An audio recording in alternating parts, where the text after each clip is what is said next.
Hey everybody, I'm Christian Wheeler. I'm a marketing professor here. We're not going to talk about marketing today. We're sitting in on a class called Creating Something from Nothing. It's part of Stanford Graduate School of Business's executive education program. This is going to be kind of a 30,000-foot view of what the creative process is like.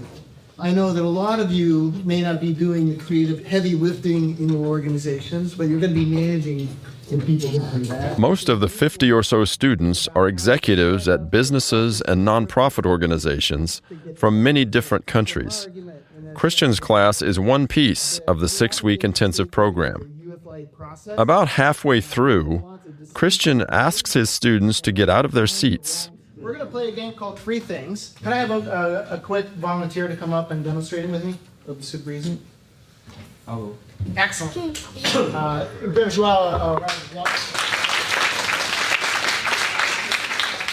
Three Things is an improv game played in small groups.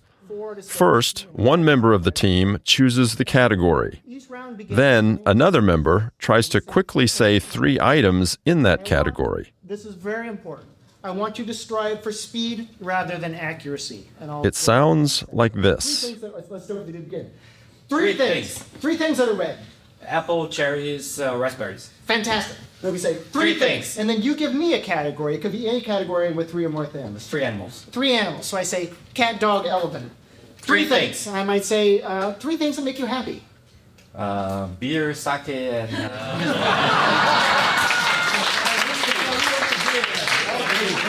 The students break into groups, and the game begins. 3 things of sports. 3 things. Running, jogging, Walking. oh, 3 things. 3 gems.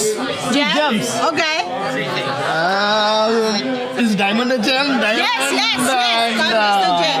I don't know gems. Like diamond, silver, copper. I don't know. Hi, Jury. I don't know.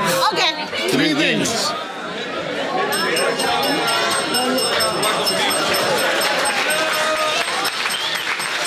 Christian brings everyone back to their seats and explains how the immersive game illuminates a key principle of creativity. So if I were to give you one piece of advice, here's the thing to write down how you are in your thing. If you want a good idea, come up with a lot of ideas. More ideas equals better, best idea. It's just true. And when you think you're done, you're probably not done. You have more ideas. And often our best ideas come later in the sequence. Whether the subject is the creative process, or, as you'll hear later in the episode, accounting, optimization, ethics, or leadership, GSB professors employ a diverse range of teaching methods to transform abstract ideas into vivid learning experiences. And no matter the subject, student engagement is key. I think what Stanford, I feel they do it really well. It's not just pure academic. They're very good at connecting us. Because I have a large team, I find that very applicable that I can take it to my team. You energize just, a little bit of this, and then everybody has positive thinking, and then can continue with a more, better discussion. I would have commented early on. We started off as colleagues. I consider a lot of these people friends now because of what we've shared and how much we're interacting, and it's creating mind unlocks for a lot of us. Over the past 100 years, the GSB, which began as an experiment on the Pacific Coast, became one of the most influential business schools in the world. A place where students of all kinds develop the skills to change lives, organizations, and the world. Every term, and across each of the school's 7 academic areas, professors, lecturers, and practitioners bring knowledge to life, challenging, inspiring, and empowering the next generation of leaders. The GSB's ideas, values, and people intersect in the classroom, and that's where we're taking you today. This is GSB at 100. I'm your host, Kevin Kuhl.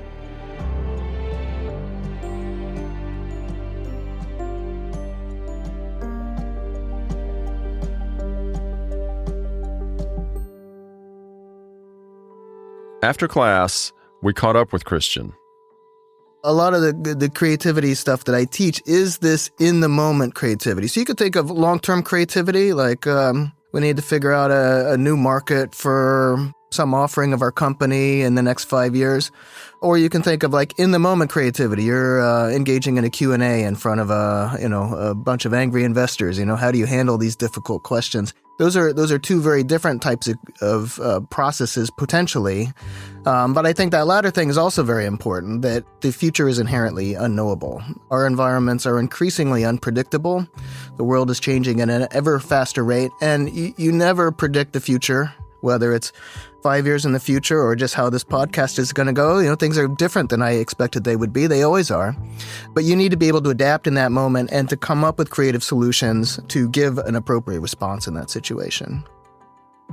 From the degree programs to executive education, GSB professors blend creativity, rigor, and purpose in their teaching. Their students include MBAs, PhD candidates, experienced professionals, undergraduates, and even global entrepreneurs. Susie No is an assistant professor of accounting who was recently recognized for her teaching in the Masters of Management program.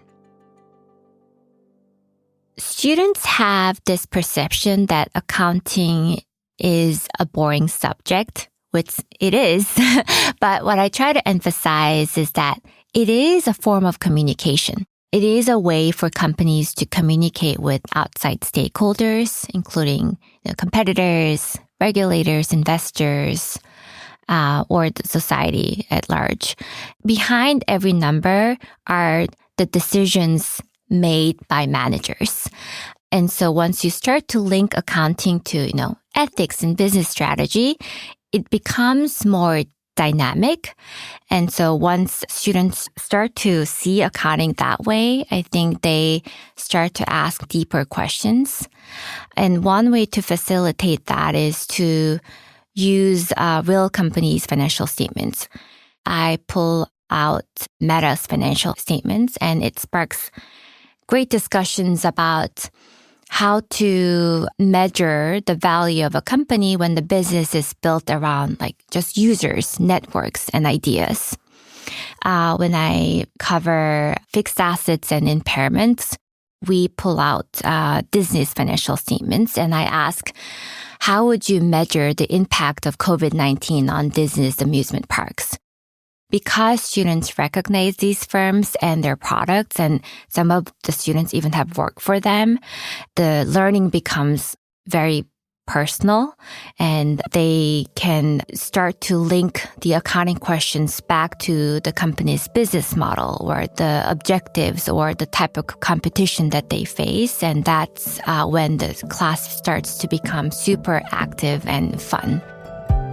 Real-world examples not only serve to illuminate complex material, but prepare MBA students for the challenges they'll face long after they graduate. I'm really thinking, what is going to make this group of students as successful as possible, not this quarter or even in their 2 years here at GSB, but 5, 10, 15 years down the road? What I really hope is that somebody thinks, this was a challenging class, I enjoyed it, I learned something, but much more importantly, 10 years later, they look back and think that was worthwhile. That's MBA Class of 1963 Professor of Management, Ed DeHaan. So accounting really is the language of business. The further you get up in an organization, the more important it is to speak that language. So when somebody starts out, maybe they've just left GSB and they're in a product manager role, maybe they don't need to be interacting with the firm's financial statements or financial reporting on a regular basis. Not at that level. But as they move up 5 years later, say, when they're starting to get into quite senior roles, then it's all the more important that they can take what they're doing in their group and translate it into this unified language that we talk about in boardrooms or at the executive level. We talk in terms of assets and liabilities and revenues and expenses and forecasted financials. So really, much of the benefit they might get out of my class won't come to full fruition until 5 years out. They might find themselves on day one in their job thinking, gosh, I don't really on a daily basis think much about the balance sheet or income statement of my company. But they will eventually reach a stage where that's front and center in their mind. And that's when I really want them to be able to look back on their GSB experience and think the rigor that they got day one in that first quarter accounting class is now really paying off down the line. Eventually, some of these students may return to the classroom as practitioners. This is Bweta Chan, Professor of Economics, and former Dean, Garth Saloner. I teach a class that combines my previous classes in entrepreneurship and strategy, and we put them together in this course. It's taught very much GSB style, so it's basically a case a day where we bring the protagonist of the case into class. So next week, for example, on Monday, we will together have a discussion about a DoorDash case that I wrote a couple of years ago. And on Wednesday, the founder, Tony Zhu, and his investor from Sequoia, Alfred Lin, will both come to class. And the students will have an opportunity to have a discussion with them about the issues that we had discussed on Monday. So at Stanford, just another day. From immersing students in decision-making scenarios to building complex models, a commitment to solving real-world problems is a foundational element of the GSB learning environment. Dan Yanku, an associate professor of operations, information, and technology, teaches another piece of the core curriculum: optimization and simulation modeling. It's really adopting a way to approach any kind of problem. This could be a business problem. It could be just a societal problem, a problem you face in your day-to-day life. And the approach entails being data-driven on the one hand, so trying to be quantitative, trying to measure as much as you can. The class then talks about modeling. So the modeling part is how do you take that messy problem and convert it into something that is reasonably formal? So how do we formalize a decision process? And then how do we optimize it? How do we come up with the best decisions that are consistent with the constraints, that optimize the objective? That's the kind of thing that we try to teach the students. Teaching this approach to problem solving has become more complicated in the age of AI. And in Dan's view, it's all the more important that students understand why and how the machines deliver the results they do. If you don't understand, you don't know how to do the model yourself or how to write the code yourself, you cannot evaluate. You can never quite know if those are the correct assumptions or if it's the right prioritization. But it isn't only about being able to check your work. How can the students remain, in charge and not delegate everything to the chatbot and become powerless? I'm more or less helping them maintain their job, because if all they do is pass something to the chatbot and take the output from the chatbot and give it back to whomever posed the question, their role becomes minimal. You need to remain really important in a decision process or in an organization. So in that sense, you have to have the human in the loop making some of these decisions. It's the responsible way to use the tools.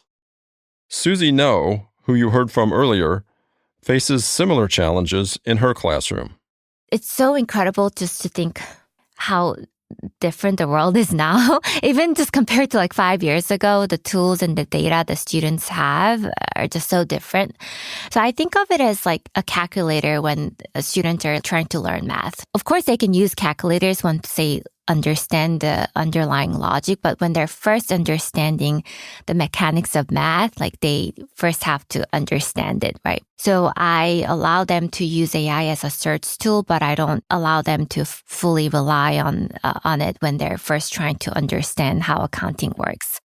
As technology transforms how decisions are made, it's important to ask the question, what principles should guide the people or the machines making them? Well, I think that good intentions are things that people have as individuals, and I think it's things that business leaders talk about having for their organizations in terms of behavior within their organization.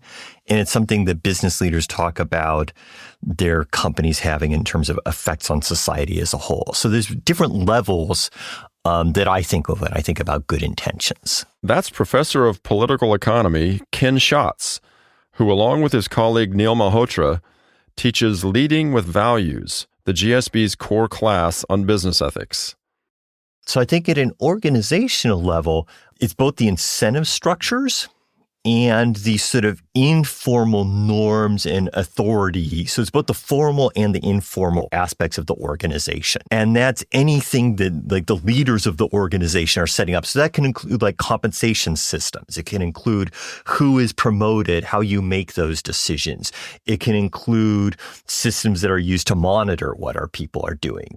It also includes what's celebrated in an organization, what's honored and held up as this is what we're about. At a societal level, I really think of a lot of things outside of companies, like legislative bodies, regulatory bodies, all those things that are government, and also civil society as well. But those things that place limits on and that really can channel the, amazing, productive, innovative and efficient energies of capitalism in ways that are broadly beneficial for a lot of people. And I think a lot of people in business sort of talk about it as like, oh, this is just going to naturally happen. Just we're going to go out and we're going to make the world a better place. It's like almost a trope. It is a trope at this point. But the idea is like, well, if you want to actually have the world be a better place, you need to have the things that channel all that. It's about learning to lead with values, which can involve difficult conversations, active listening, and communicating with others whose belief systems may be at odds with your own. That points us to one of the GSB's most popular and distinctive electives, Interpersonal Dynamics, which students dubbed touchy-feely.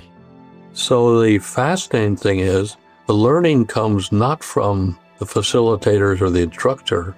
The learning comes from other students. David Bradford, who is a retired senior lecturer, co-created the course. What do students learn in one of the school's most unusual classrooms? They learn a set of competencies. They learn how to ask open-ended questions, to be empathic, to give behavioral feedback, to be in touch with their feelings, to communicate in a more congruent way. I think more importantly, they learn how to learn. They're able to build relationships which are more open, trusting, and which use these competencies to build the sort of relationships they want. For some students, they are deep and intense with friends and family. With others, they are cordial, but hopefully all of them meet their needs and all of them are authentic in an appropriate way. Andrea Corney, who took Interpersonal Dynamics with David when she was an MBA student, is a lecturer in management and the faculty lead for Interpersonal Dynamics today. We spoke to the two together. I think it's different for different people, but at a very high level, it's a profound shift in how people see themselves and their relationships.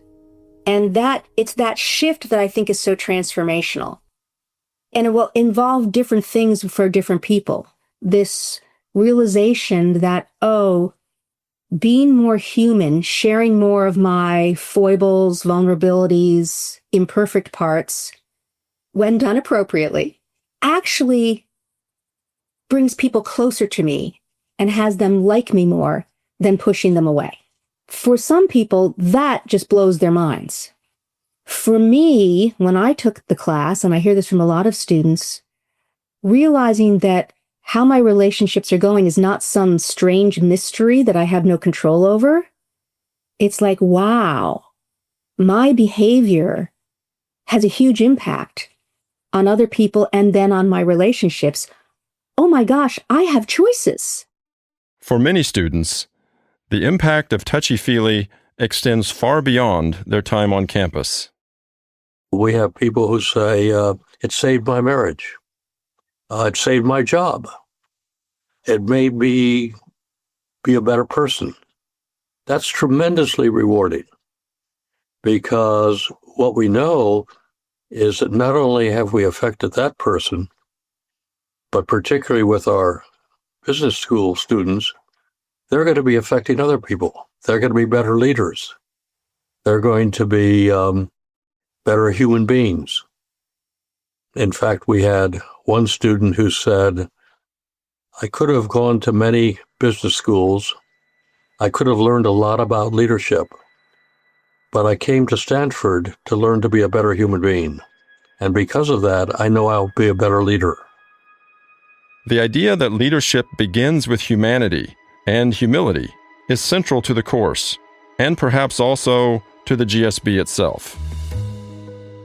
I think the world is increasingly becoming a world of relationships, that organizations are held together by the network of relationships that people build, not by the organization chart. As the world is becoming much more complex, multicultural, we need the skills of how do I build relationships that are meaningful in a relatively short period of time with people who are very different than me. And I think that that's why this course and the work that it's built on is going to become increasingly important.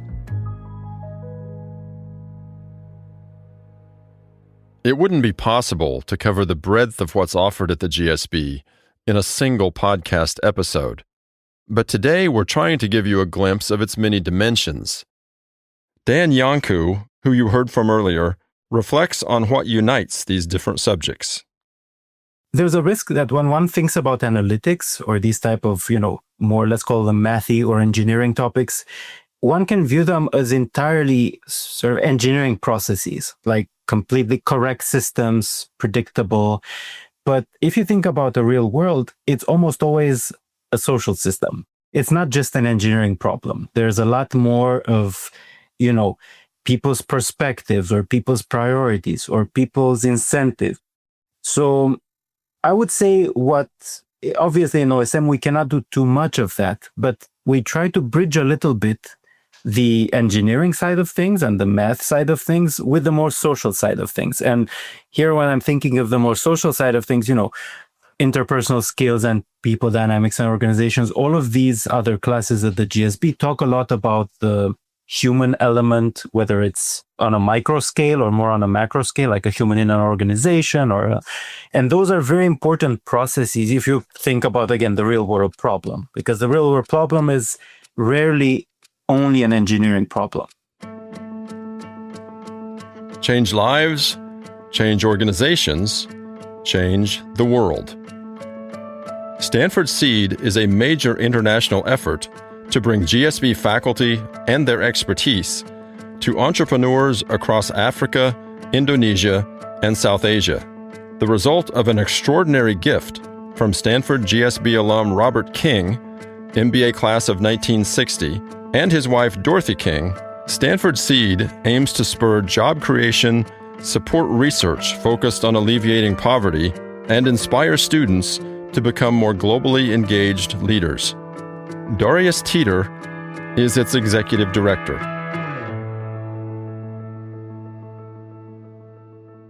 So what we do is we provide world-class business training and resources to founders and CEOs in emerging markets. And the goal is to help them make their businesses more resilient, to help them imagine a bold vision for growing that business, and then to execute on that vision. That's what we do. So you could think of it as we try to take everything we've learned at the GSB about how to lead, how to build a business, and we try to take that to markets that typically don't have that kind of access. Darius believes the effects ripple outward. The simple truth is that people building businesses is the backbone of every successful economy. You've got the Walmarts and, the Amazons of the world, but they're not the ones who create the new jobs and a lot of the innovation too. And that was for me, that was a really watershed realization, is that, and those small businesses in places like Nigeria or Tanzania or India, they face incredible hurdles, technology hurdles, access to network hurdles, access to finance, basic business practices, leadership, kind of stuff that we take for granted as our core curriculum is often not easily accessible or available to somebody who's got a 30-person business in Cote d'Ivoire. I've often felt that the GSB is an optimistic enterprise, and Seed may be one of its most ambitious initiatives. Darius also sees this forward-thinking mindset in the school's current leadership. I joined not long after John Levin became dean, and he was and is an inherently optimistic guy. I mean, I think that flowed down through the school. He always saw the potential, the bright side. And, Sarah Sewell, the new dean, has taught for us for years. And I can tell you, she brings that same mindset in spades. I mean, I don't think we get to see her for another 5 years, but when she was teaching for us, every single time she taught for us in every part of the world, she got a standing ovation. And what she brought was this optimistic sense that you can do this, you can build your business, you can succeed as a leader, even if it's not something you instinctually feel good about. And so that inherent optimism, I think, flows from the leadership of the school, first and foremost. In every classroom and in every program, the GSB's mission is the same: to prepare students to lead in a world that's complex, unpredictable, and deeply connected. Perhaps what unites these courses and the people who teach them is a belief that learning here isn't just about ideas. It's about what those ideas make possible. From modeling and the language of business to ethics and empathy, learning here begins with people. Curious students, devoted faculty, and a community built on connection and purpose. I think what makes the GSB so special is the students that we have. I'm always amazed at how curious they are. Not just asking follow-up questions or clarifying questions about what I taught in class, but they go out and proactively do their own research to kind of apply what we learned in class to the real world. The faculty here really want to help students learn. They invest a lot of time developing new classes, updating the materials for their classes to help the students have a better learning experience. I think we have incredible support from the admin, and we have a lot of staff members who are committed to supporting students, providing the tools and resources that they need. And I always, when I teach a class, I always tell myself that, the students here are so lucky. They're getting so close to all these, extraordinary, brilliant scholars that they can learn from. And then the staff are really committed to helping them. So I cannot really pick one thing that makes GSB so special, but it's, I guess, a mix of all these people, different members of GSB, and their hard work that make this place so special. On the next and last episode of GSB at 100, we're going to Frost Amphitheater for the sounds from a once-in-a-lifetime celebration. You'll also hear from students, alumni, and a few retired professors, like changemaker Joanne Martin, who was the first female professor to receive tenure at the GSB. When you tell the story of what's wonderful in the business school, some of these achievements were hard fought. And if you don't include a little taste of that, then you don't get a sense of the difficulty of what the faculty have achieved over the years. A special thanks to all those who made this podcast possible. And thank you for listening. Several years ago, I had a student graduated and went to Nike. And there's a couple of terms in my class, debit and credit, and you don't need to know what they are. But in accounting, debits are on the left and credits are on the right. And she sent me a custom pair of Nike shoes. And on the left said debit and on the right said credit. And I still wear them to this day when I'm teaching, just for teaching. They're my special teaching shoes.